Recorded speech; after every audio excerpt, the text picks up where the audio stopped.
Dear students, आज हम वर्गमूल पर आधारित संख्या पर कुछ सवाल लेकर आ गए हैं। वर्गमूल इस तरीके का, अगर अनंत बार यानी इन्फिनिटी टाइम्स हो कोई रूट के अंदर संख्या, तो उसका मान हम तुरंत और ट्रिक से कैसे निकाल सकते हैं। तो इसको हमने कई टाइप में बांटा है। पहला टाइप 1 में जब संख्या दो लगातार प्राकृत संख्या का गुणनफल हो, यानी रूट के अंदर जो लिखी गई संख्या है वो दो लगातार प्राकृत संख्या का गुणनफल हो। जैसा कि आप सवाल में देख रहे हैं, रूट 12 जोड़ रूट 12 जोड़ रूट 12 जोड़ root 12 up to infinite times. तो इसको हम लोग इस सूत्र के अनुसार लिखते हैं n into N plus one बराबर x, जहाँ n बराबर हो जाता है संख्या का, यानी वर्गमूल के अंदर जो संख्या लिखा हुआ है उसका दो लगातार गुणनखंड, और x बराबर वर्गमूल के अंदर का लिखा गया संख्या। तो वर्गमूल के अंदर का लिखा गया संख्या क्या है हमारा 12। 12 का दो गुणनखंड आप इस तरीके से भी पा सकते हैं, 1 गुना 12, 2 गुना 6 और 3 गुना 4। तो ये सब आप नहीं लिख सकते हैं क्योंकि आपको दो लगातार गुणनखंड के रूप में देखना है। तो दो लगातार गुणनखंड हमारा 3 गुना 4 होता है। इसी को हमने n बराबर 3 रखा और n प्लस 1 हो गया 3 प्लस 1, 3 गुना 4। तो इसका उत्तर हो जाएगा 4 और -3। चूंकि ये सवाल प्लस में है तो प्लस वाले में बड़ा वाला मान आपका सही उत्तर हो जाएगा और उसका जो दूसरा नेगेटिव वैल्यू है वो भी उत्तर आपका हो जाएगा। अगर यही सवाल आपका माइनस में रहे तो फिर यहाँ पर इसको दो लगातार संख्या के रूप में तोड़ा गया 3 और 4 में। चूंकि सवाल ये माइनस में है तो इसमें छोटा वाला वैल्यू आपका उत्तर हो जाएगा और इसका उत्तर हो जाएगा 3, और इसका दूसरा वाला मान -4 जो है वो नेगेटिव में चला जाएगा। तो अगर आपसे एक उत्तर पूछा जाए तो पहले सवाल पार्ट ए के सवाल का उत्तर हो जाएगा 4 और पार्ट बी के सवाल का उत्तर हो जाएगा 3। लेकिन अगर ऑप्शन में कभी कभी दोनों उत्तर दे दिया जाएगा तो प्लस वाले सवाल के लिए बड़ा वाला मान आपका पॉजिटिव हो जाएगा और छोटा वाला मान नेगेटिव हो जाएगा, और माइनस वाले सवाल के लिए छोटा वाला मान पॉजिटिव हो जाएगा और बड़ा वाला मान नेगेटिव हो जाएगा। अब देखिए, इसको हमने लिख दिया है कि अप्लाई कहाँ कहाँ पे करेंगे। तो ये तभी एप्लीकेबल होगा जब संख्या दो लगातार संख्या का गुणनफल हो। जैसे आपका 1 गुने 2 बराबर 2 हो, तो प्लस वाले के लिए यानी पार्ट ए वाले सवाल के लिए उत्तर हो जाएगा 2 और -1, और पार्ट बी वाले सवाल का उत्तर हो जाएगा 1 और -2। उसी प्रकार से 2 गुना 3 अर्थात 6 हो तो 3 और -2 प्लस वाले सवाल के लिए, और 2 और -3 माइनस वाले सवाल के लिए।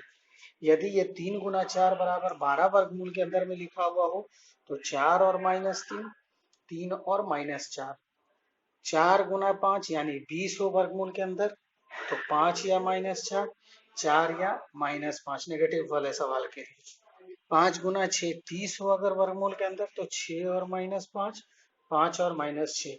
इससे ज्यादा नॉर्मली पूछा नहीं जाता, लेकिन फिर भी आगे भी हम देख सकते हैं।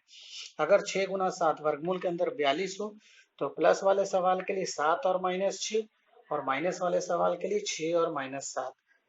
7 गुने 8 56 हो तो प्लस वाले सवाल के लिए 8 और -7, 7 और -8 माइनस वाले सवाल के लिए। 8 गुने 9 72 हो तो प्लस वाले सवाल के लिए 8 और -9, और माइनस वाले सवाल के लिए 9 और -8।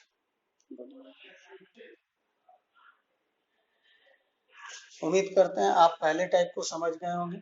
दूसरा टाइप में यदि आपका प्रश्न दो लगातार संख्या के गुणनखंड में ना हो, अगर दो लगातार संख्या का गुणनखंड ना मिले, तब जैसा कि आप देख रहे हैं 17 को आप 17 एक अभाज्य संख्या है, उसको आप दो लगातार संख्या के गुणनखंड में नहीं तोड़ सकते हैं, तब उसका उत्तर क्या होगा।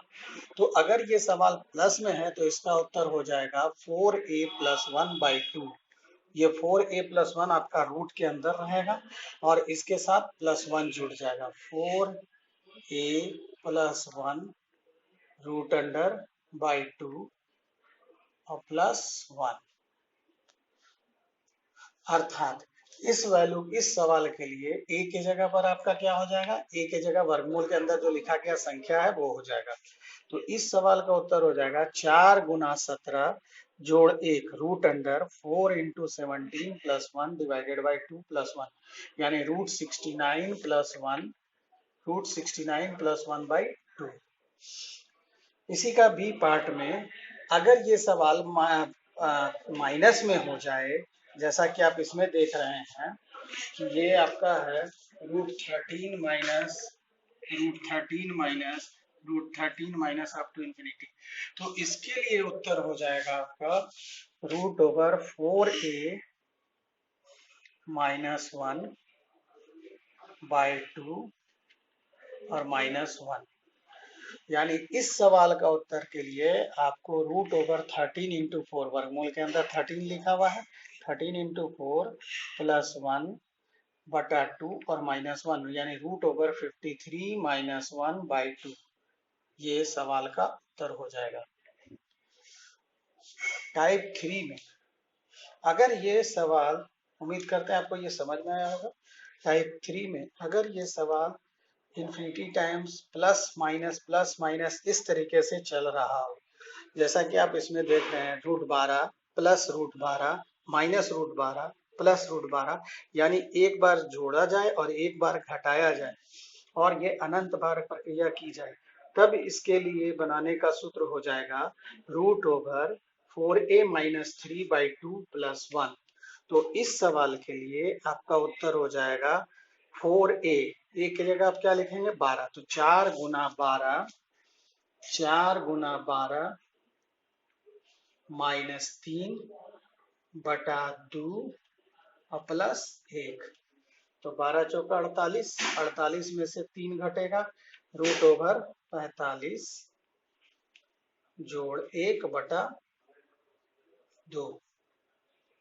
अगर यही चीज आपका पहले प्लस ना होकर के पहले माइनस हो जाए, जैसा कि आप अगले बी पार्ट में देख रहे हैं, √12 माइनस √12 प्लस √12 माइनस √12 प्लस, यानी इसका क्रम माइनस प्लस माइनस प्लस इस तरीके से इनफाइनाइट टाइम हो, और यहाँ पर प्लस माइनस इस तरीके से इनफाइनाइट टाइम।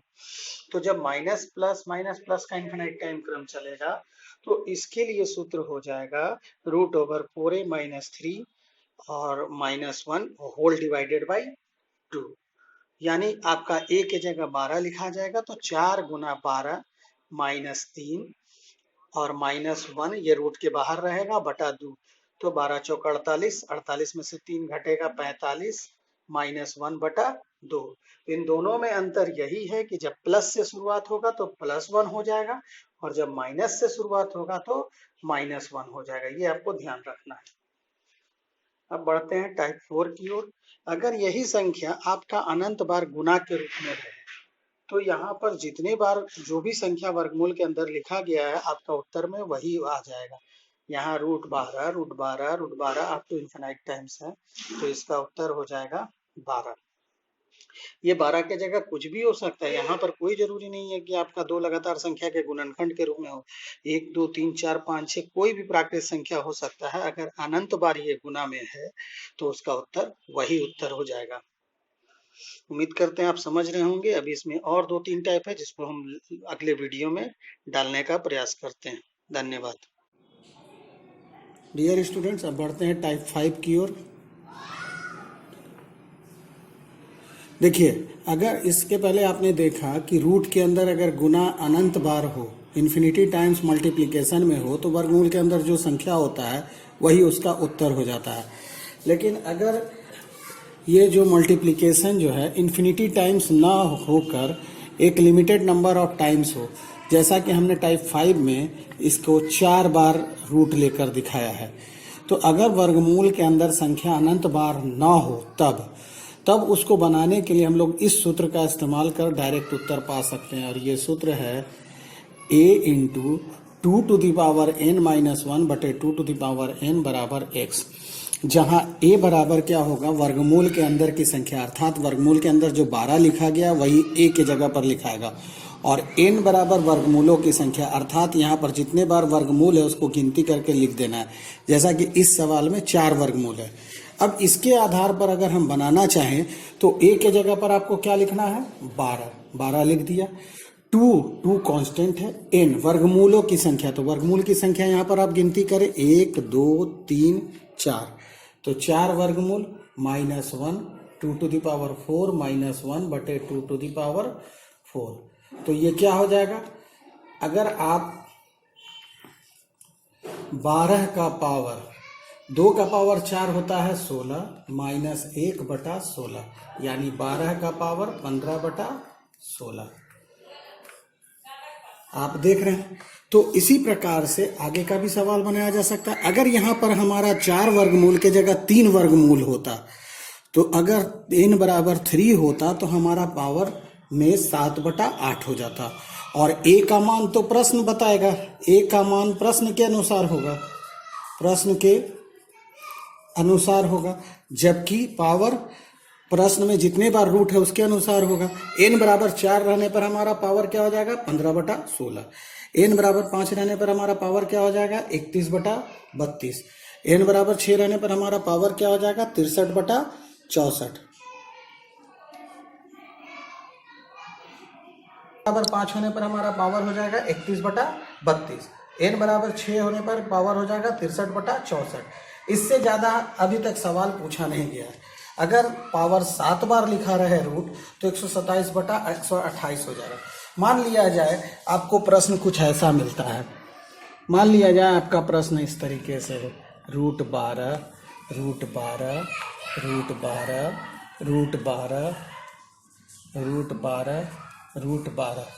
तो आप देख रहे हैं कितने बार यहाँ रूट दिया हुआ है, तो रूट की संख्या 6। तो हमारा इस सूत्र के अनुसार, ऊपर वाले सूत्र के अनुसार a के जगह हम लिख देंगे 12 और 2 का पावर 6 माइनस 1/2 का पावर 6 यानी 12 का पावर और 2 का पावर 6 अगर हम करेंगे तो यह आएगा 64 माइनस 1/64 यानी 12 का पावर 63/64 इसका आंसर हो जाएगा। इस तरीके से हम समझ रहे हैं कि हमें उम्मीद है कि आपको समझ में आ रही होगी। बढ़ते हैं अगले सवाल की ओर। बढ़ते हैं टाइप 6 की ओर। टाइप 6 में कुछ इस प्रकार का सवाल होगा। यहाँ पर वर्गमूल के अंदर अलग अलग मान होगा और प्लस माइनस कुछ भी दिया हुआ रहेगा। मान लिया जाए कुछ सवाल आपका ऐसा है √136 प्लस √69 माइनस √12 प्लस √69। तो इसमें सबसे पहले पीछे से हम चलना शुरू करते हैं। जैसा कि हम जानते हैं कि 169 का स्क्वायर रूट कितना होगा 13। तो जब हम इसको हल करेंगे तो इसका वैल्यू आ गया 13। अब ये 13 के साथ 12 जुटेगा, 12 जोड़ 13 कितना हो गया प्यारे बच्चों 25 हो गया। इस 25 को का वर्गमूल करेंगे तो क्या आ जाएगा 5। देखिए यहाँ हमने 5 लिख दिया। अब इस 5 को 69 में से घटाएंगे, 69 माइनस 5 कितना हो जाएगा 64। 64 का स्क्वायर रूट क्या होगा 8, यानी हमारा यहां तक का काम खत्म हो गया। अब 136 प्लस 8, 136 प्लस 8 इक्वल टू हो जाता है √144 और जिसका वर्गमूल होता है 12 आप जानते हैं। तो इसका उत्तर क्या हो जाएगा 12। इस तरीके का सवाल काफी आसान होता है। बढ़ते हैं इसी तरीके का एक और सवाल की ओर। मान लीजिए ये सवाल है आपका √111 प्लस √105 माइनस √17 प्लस √16 प्लस √9। तो फिर जैसा कि हमने बताया कि पीछे से आपको चलना है, तो √9 का वैल्यू आपका आ गया 3। इस 3 को खत्म किए और 61 में ये इसके साथ प्लस साइन है तो ऐड हो जाएगा 61 जोड़ 3 64। 64 का स्क्वायर रूट हो जाएगा 8, यानी यहां तक आपका काम हो गया। अब ये 8 इसके साथ प्लस होगा, क्योंकि यहाँ प्लस का साइन है तो 17 जोड़ 8 कितना हो गया 25। 25 का वर्गमूल आपका हो जाएगा 5।